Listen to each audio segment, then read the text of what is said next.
Samantala sa hangaring mapabuti ang kalidad ng basic education sa bansa, patuloy na isinusulong ni House Committee on Basic Education and Culture member at Nueva Vizcaya Representative Tim Cayton kasama ang Schools Division Office ng Department of Education sa Nueva Vizcaya ang AGAP-ED Stakeholders Convergence Adam Alantados.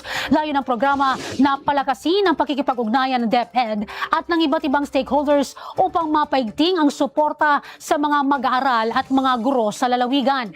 Kaugnay nito, ngayong 20th Congress, naghain si Representative Cayton ng mga panukalang batas na nakatuon sa pagpapalakas ng proteksyon at suporta sa mga guro, kabilang na ang House Bill 2692 na naglalayong magkaloob ng October bonus para sa mga public school teachers bilang pagkilala sa kanilang patuloy na serbisyo.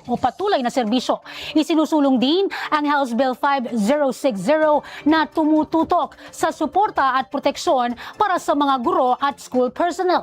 Sa pamamagitan ng panukalang ito ay pinagtitibay ng ugnayan ng DepEd, mga mambabatas at iba pang stakeholders. Patuloy na isinusulong ang mas inklusibo at matatag na sistema ng edukasyon sa bansa.